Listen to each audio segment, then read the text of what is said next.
तो भाई एक कमेंट कई प्रकार से आता है कि आप बीच-बीच में ये ईश्वर क्यों बोलते हो? ईश्वर या परमात्मा ये कहाँ से आ गया? क्योंकि अगर आप बोलते हो कि ईश्वर ने बनाया ये सारा ब्रह्मांड और हम सबको, तो ईश्वर को भी किसने बनाया? तो ये तो आप अज़्यूम कर रहे हो ना। ये मैंने नहीं बोला कि कोई बनाने वाला है, किसी भी वीडियो में नहीं बोला। ये आपका अज़म्पशन है और इस पे मैंने 2 वीडियोज़ बनाए हैं मेरे चैनल पे कहीं होंगे। जिसमें मैंने अपना व्यू दिया है। अब है तो ये वही फिलोसॉफ़िकल क्वेश्चन है और इसका कन्क्लूसिव आंसर कोई नहीं दे सकता। आपको खुद ही कोई अनुभूति हो जाए, उससे जो बात पकड़ में आए वो आए, बाकी विश्वास की बात है। तो पहली बात तो मैं ये अद्वैत जो फिलॉसफ़ी है, उससे एग्री करता हूँ कि कोई बनाने वाला नहीं है। ये सब अपने आप चल रहा है और ये कभी नहीं बना, ये हमेशा से है। इसी को डेविड बॉम कहते हैं। डेविड बॉम बहुत बड़े साइंटिस्ट माने जाते हैं। वो कहते हैं कि ये होलो मूवमेंट है। होलो मूवमेंट का मतलब ये सारा अस्तित्व, तो ये इसका एक साइकिल आता है बढ़ने का। पहले एनर्जी फील्ड है, कुछ नहीं है। एनर्जी फील्ड थोड़ा फिर डेंस होता है, उससे मटेरियल रियलिटी बननी शुरू होती है। वो एनर्जी फील्ड बदलता है अपने कुछ हिस्से को इस मटेरियल रियलिटी में। अब ये जो मटेरियल रियलिटी है मतलब ब्रह्मांड हम सब, ये अब बढ़ता जाता है। बढ़ता, बढ़ता, बढ़ता जैसे हर चीज़ का एक टाइम आता है, जवानी आती है, बुढ़ापा आता है, फिर मर जाता है। ऐसे ही ये पहले फलता-फूलता है और उसके बाद ये श्रिंक करना शुरू करता है, सिकुड़ना शुरू करता है। सिकुड़ते-सिकुड़ते ये वापस उसी एनर्जी फील्ड में गायब हो जाता है। मतलब दोबारा से ये एनर्जी फील्ड बन जाता है और शायद इसी के साथ-साथ कोई दूसरा प्रोसेस चल रहा होता है, दूसरे क्रिएशन का। तो ये सारा जो है इसको होलो मूवमेंट कहते हैं। ये सब अपने आप चल रहा है। इसका मतलब है कि मैं अलग नहीं हूँ प्रकृति से या परमात्मा से। तो फिर बोलने की ज़रूरत क्या है परमात्मा? बोलने की ज़रूरत इसलिए है कि जो भई छुपा हुआ हिस्सा है हमारा जिसका हमें पता नहीं है। अगर आप गहराई में जाओ, मैं आपको पूछूँ भई आप नाप सकते हो अपने को कहाँ से कहाँ तक हो? अगर आप बोलते हो कि मैं बस इतना हूँ ये शरीर, तो पहले तो ये गलत है। क्योंकि आपका जो एनर्जी फ़ील्ड है, अब कभी न कभी साइंस उसको नाप पाएगी, वो बहुत बड़ा है, जो एनर्जी फ़ील्ड यहाँ से निकलता है। चलो ये भी छोड़ो, जो साइंस प्रूव कर चुकी है उसकी बात करते हैं। ये शरीर है हमारा, इसमें जितनी कोशिकाएँ हैं कुल, उससे कहीं ज़्यादा संख्या बैक्टीरिया लोगों की है। ये बैक्टीरिया चलाते हैं हमारे पूरे शरीर को। तो बैक्टीरिया आप हो कि आप नहीं हो? अगर आप कहते हो कि आप हो बैक्टीरिया भी, तो यहाँ से फिर डेफ़िनिशन गड़बड़ा गई। वो तो दूसरे जीवधारी हैं। वो आपके अंदर रहते हैं कुछ टाइम के लिए, फिर वो गायब हो जाते हैं। अच्छा, अगर इसको इसको काँच के बक्से में बंद कर दिया जाए, तो ये तो ज़िंदा नहीं रहेगा ना, इसको हवा भी चाहिए। तो अब हवा को मैं अपना बोलूँ कि ना बोलूँ? जो हवा हवा में साँस लेता हूँ और जो हवा निकली मेरी वो मेरी है, अभी निकली, अभी मेरी है, कब तक उसको मेरा बोलूँ?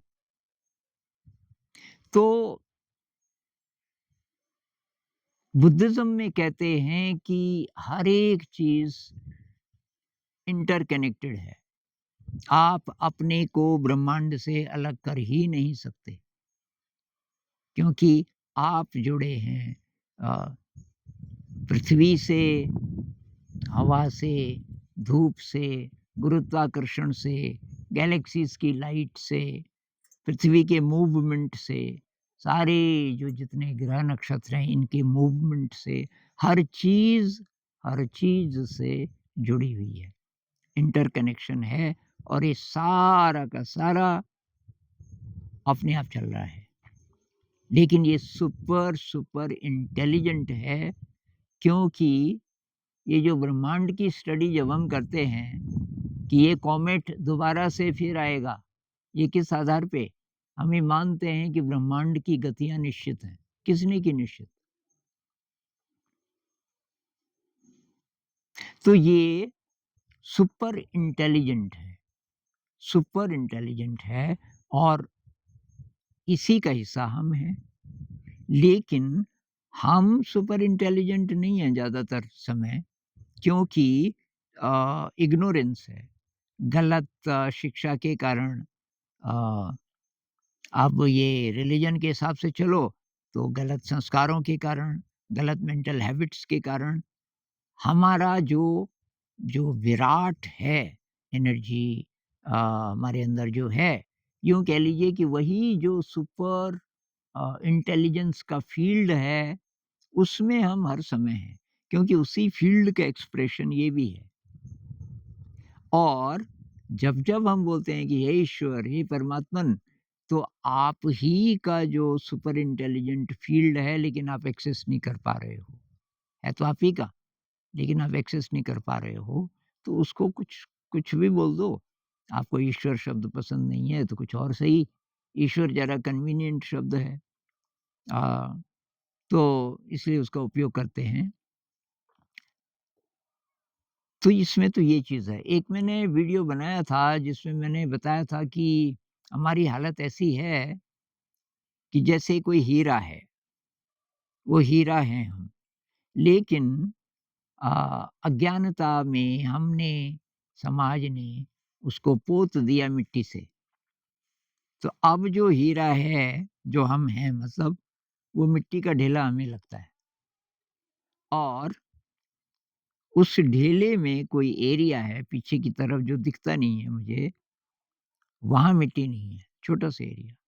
और एक दर्पण आता है और दर्पण वहाँ से रिफ्लेक्ट करता है लाइट, वो जो खाली जगह है, और मेरा सारा कमरा जगमगाने लगता है रोशनी से।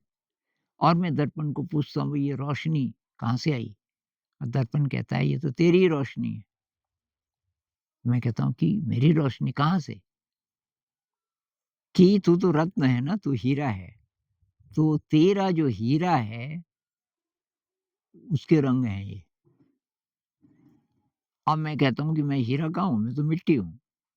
दर्पण कहता है, थोड़ा खुरच के देख। और मैं थोड़ा खुरचता हूँ और वहाँ से वही लाइट निकलने लगती है। तो कुछ-कुछ ऐसी हालत हमारी है। जब तक हमें अपनी लाइट नहीं दिखती, जब तक हमें ये नहीं साफ एक्सपीरियंस हो जाता कि मैं ही वो शक्ति हूँ, जिसको कई-कई नामों से पुकारा जाता है। या कबीर साहब जब कहते हैं कि बूँद समुद्र में समा गई, बूँद समुद्र में समा गई। जब हमें पता चलेगा उस विराट शक्ति का, तो जो बूँद है मतलब मैं है, वो उसमें गायब हो जाएगा। मैं का मतलब रैशनल माइंड। ये रैशनल माइंड तो है ना जो बाधा डालता है। ये जो झगड़ा है, कुछ लोग बोलते हैं कोई नहीं है जी, ईश्वर नहीं है, ये कौन बोल रहा है? आपका लिमिटेड रैशनल माइंड, बिना किसी सबूत के। नहीं है का क्या सबूत है आपके पास? उसी तरह है, बिल्कुल दावे से कहें कि है मतलब बनाने वाला कोई है, तो वो भी सुपरस्टिशन है। लेकिन अगर हम ये कहें कि एक Virat super intelligent energy field है, उस एनर्जी फ़ील्ड के हम सब एक्सप्रेशन हैं और वहाँ तक पहुँचा जा सकता है मेडिटेशन से, और कोई मिस्टिकल एक्सपीरियंस आपको हो जाए, तो साफ पता चल जाएगा कि कुछ विराट है और वो मैं ही हूँ, मेरा ही छुपा हुआ रूप है। तो मिस्टिकल एक्सपीरियंस जिन-जिन लोगों ने उसके बारे में बोला, कबीर साहब ने बहुत ज़्यादा बोला, लाली मेरे लाल की जित देखूँ तित लाल, लाली देखन मैं गई, मैं भी हो गई लाल। आप वही हो जाते हो, बूँद ही समुद्र हो जाती है। जो क्वेश्चन करने वाला है, सवाल पूछने वाला है, वो गायब हो जाता है। ऐसा एक्सपीरियंस है उन सब लोगों का जिनको वो अनुभूति हुई। तो उसको मैं ईश्वर बोल रहा हूँ। हमारा ही छुपा हुआ हिस्सा।